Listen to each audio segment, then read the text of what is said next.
Bismillahirrohmanirrohim.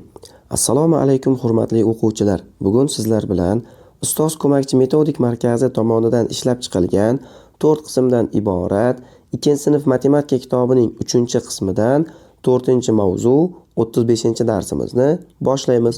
Mavzuimiz nomi yassi shakllar va ularning xossalari. Hurmatli o'quvchilar, esingizda bo'lsa, avvalgi darsimizda yassi shakllar va hajmli shakllarni o'rganib chiqqan edik. Ularning farqlari haqida gaplashgandik. Bugungi darsimizda esa yassi shakl o'zi nima ekanligini yanada chuqurroq o'rganib olamiz. Demak, yassi shakllarga barcha ko'p burchaklar, aylana va doira kirar ekan. Xo'sh, endi savol, ko'p burchak o'zi nima? Ko'p burchak nima ekanligini bilib olish uchun dastlab ularga misollar keltiramiz. Masalan, 3 burchak, 4 burchak, 5 burchak, 6 burchak va hokazo 7 burchak, 8 burchaklar ko'p burchakka misol bo'lishi mumkin. Endi mana 6 burchak chizib olamiz. Bu 6 burchak ko'p burchakka kirar ekan. Bu ko'p burchakka qaraydigan bo'lsak, bu yopiq shakl va u tomonlari ketma-ket kesmalar orqali tutashtirilyapti va bu kesmalar uning tomoni deb atalar ekan. Mana shu tomonlarining tutashgan joyi esa uning uchi deb atalar ekan. Tushundingizmi? Xo'sh, 6 burchakda nechta uchi va nechta tomoni bor ekan? Xo'sh, sanab chiqamiz. Demak, uchi 6 ta ekan va tomoni ham 6 ta ekan. Masalan, 3 burchakni chizib olsak, bunda nechta uch va nechta tomon bor? Demak, 3 burchakning 1, 2 va 3 ta uchi bor ekan. Tomonlari ham nechta ekan? Ha, 3 ta ekan. Demak, ko'p burchakning nechta uchi bo'lsa, o'shancha tomoni bo'lar ekan. Endi ularning nomlanishiga to'xtalsak, 3 burchakning 3 ta uchi bo'lganligi uchun u 3 burchak deb nomlanyapti. Masalan, 4 burchak chizib olsak, 4 burchakni ham 4 ta uchi bor. Shuning uchun uni 4 burchak deb nomlaymiz va 5 ta uchi bo'lsa, 5 burchak deb ataymiz. Agar 6 ta uchi bo'lsa, 6 burchak deb ataymiz. Demak, ko'p burchakni nomlashimizning sababi uning uchlari nechta bo'lsa, o'sha nom bilan atar ekanmiz. Tushundingiz-a? Endi biz ko'p burchaklarga kiradigan shakllarni birma-bir o'rganib chiqamiz. Masalan, 3 burchak. 3 burchakning 3 ta uchi va 3 ta tomoni bor edi. Bizda birinchi turdagi 3 burchagimiz mavjud. Bu to'g'ri burchakli 3 burchak. Bu 3 burchagimizning bitta burchagi to'g'ri bo'ladi mana. Ya'ni buni yanada aniqroq bilishimiz uchun mana shu burchagiga goniyani qo'yadigan bo'lsangiz, yanada aniqroq ko'rinadi. Demak, bu 3 burchagimiz to'g'ri burchakli 3 burchak deyilar ekan. Bizda keyingi turdagi 3 burchagimiz, bu 3 burchakni teng yonli 3 burchak deb atar ekanmiz. Nega teng yonli desak? Chunki buni ikkita yon tomoni bir-biriga teng bo'ladi. Mana ko'rib turganingizdek, ikkita yon tomoni qizil rangda chizilgan. Bu esa uning ikkita yon tomoni bir-biriga teng ekanligini anglatadi va pastidagi 3-tomoni esa boshqa rangda, ya'ni uning uzunligi yon tarafdan kaltaroq. Demak, teng yonli 3 burchak deganda biz ikkita yon tomoni teng bo'lgan 3 burchakni tushunar ekanmiz. Agar 3 burchakning barcha tomonlari teng bo'lsa, bu 3 burchakni teng tomonli 3 burchak deb atar ekanmiz yoki muntazam 3 burchak deb atar ekanmiz. Ya'ni bu 3 burchakka qaraydigan bo'lsangiz, hamma tomoni qizil bilan chizilgan. Demak, buning hamma tomoni bir-biriga teng. Tushundingiz-a? Hamma tomoni bir-biriga teng bo'lgan 3 burchakni teng tomonli 3 burchak yoki muntazam 3 burchak deb atar ekanmiz. Endi esa ko'p burchaklarning yana bir turi to'rt burchak haqida gaplashamiz. Demak, to'rt burchakning to'rtta uchi va to'rtta tomoni bor ekan. Xo'sh, to'rt burchak chizib ko'ramiz. Masalan, ixtiyoriy to'rt burchak. Ya'ni biz o'zimiz xohlagan to'rt burchakni chizib olamiz. Mana shu ixtiyoriy to'rt burchak deyiladi. Ya'ni bunga qaraydigan bo'lsangiz, hamma tomoni har xil. Uning ba'zi burchaklari to'g'ri, ba'zi burchaklari o'tkir va ba'zi burchaklari esa o'tmas. Ya'ni ixtiyoriy to'rtburchak deganimizda bizning xayolimizga nima kelishi kerak ekan?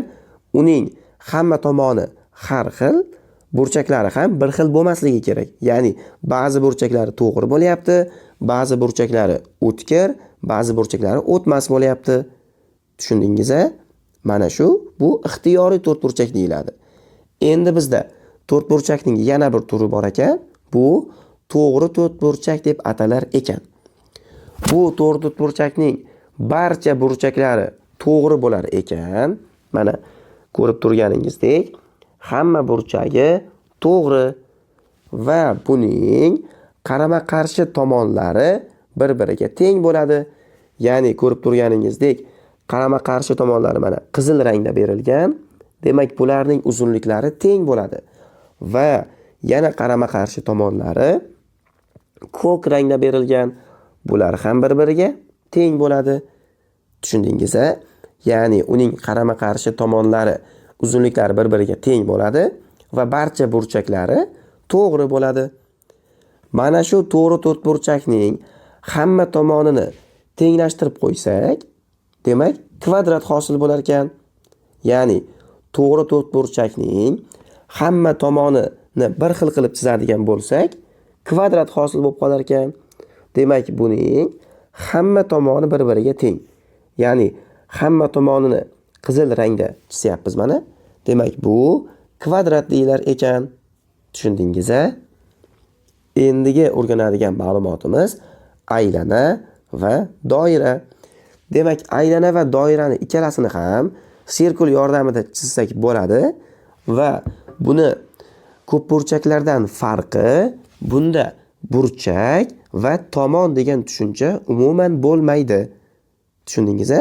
Buni sirkul yordamida quyidagi tartibda chizishingiz mumkin. Mana sirkulni bitta uchini qo'yib olyapmiz, ikkinchi uchi bilan aylantiryapmiz. Bu yerda sirkulni mana birinchi uchini qo'ygan joyimiz aylananing markazi hisoblanadi. Uni O harfi bilan belgilab olamiz. Mana O demak bu aylananing markazi bo'lyapti. Endi e'tibor qilinglar o'quvchilar. Aylana markazidan aylana chetigacha bo'lgan masofamiz mana OA bo'ldi. Ya'ni aylana chetidagi nuqtani A bilan belgilab oldim. OA.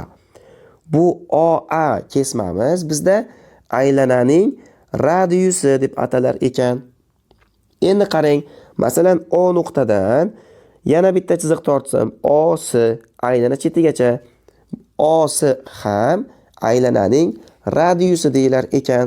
Ya'ni radius bo'lishi uchun aylana markazidan aylana chetigacha bo'lgan ixtiyoriy kesmangiz sizda radius bo'lib qolar ekan.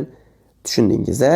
Ya'ni faqat bir dona radius bor ekan degan tushunchaga borib qolmanglar. Radiusimiz bizda bir nechta bo'lishi mumkin. Endi bizda diametr degan tushuncha ham bor. Diametrni qanday tushuntiraman? Qarang. Aylana markazidan aylana chetigacha bitta kesma tortdik va xuddi shu chiziqni yana narigi tarafga ham davom ettirib chizib olamiz. Endi bizda mana aylananing markazidan o'tuvchi ikkita aylananing chetini birlashtiruvchi kesma hosil bo'ldi. Qaytaraman. Aylananing markazidan o'tuvchi va aylananing ikkita chetki nuqtalarini tutashtiruvchi kesma hosil bo'ldi. Demak, bu bizda diametr deyilar ekan. Tushundingiz-a? Diametr ham bir dona bo'lmaydi. Masalan, OA radiusni tortib olgan edik. Mana shuni yana davom ettiramiz O'dan va bu tarafga tortib olsak, masalan, qandaydir F nuqtada demak aylanaga tegdi. Demak, endi bizda AF kesmamiz ham bizda nima bo'lib qolar ekan? Diametr bo'lib qolar ekan. Tushundingiz-a? Endi doira haqida gaplashamiz. Doira bilan aylanani ko'pchilik farqiga bormaydi. Sizlar tushunishinglar uchun bunga bitta misol keltiraman. Masalan, aylanaga misol uzuk. Uzukka qaraydigan bo'lsangiz, faqat mana chizig'i bor, ichi bo'm-bo'sh. Ko'ryapsizmi? Mana uzukka qaraydigan bo'lsangiz, ichiga mana qo'lingizni solib taqib olsangiz bo'ladi. Doiraga misol, masalan, tanga. Tanga aylanadan iborat, faqat uning ichi, ya'ni yuzaga ega. Ya'ni uning yuzasi yassi sirt bilan qoplangan bo'ladi. Bunga hozir qo'lingizni tekkizsangiz, ichiga kirib ketmaydi-da. Uzuk esa qo'lga taqqaningizda u ichiga kiradi. Ya'ni aylananing ichi bo'lmaydi, ya'ni yuzasi bo'lmaydi. Doiraning esa ichi bo'ladi, ya'ni uning yuzasi mavjud bo'ladi. Tushundingiz-a? Doirada ham radius va diametr degan tushuncha bor. Xuddi aylana bilan bir xil. Ya'ni mana O uning markazi, O'dan A'gacha bo'lgan masofamiz radius va hokazo. O'dan yana bitta davom ettirib olsak, masalan B nuqtada aylanaga tegsa, ya'ni doiraning aylanasiga tegsa, demak bizda bu AB kesmamiz diametr bo'lib qoladi. Tushuntira oldimmi? Yaxshi. Demak, hurmatli o'quvchilar, bugungi darsimiz o'z nihoyasiga yetdi. Keyingi darslarda ko'rishguncha, xayr, salomat bo'ling.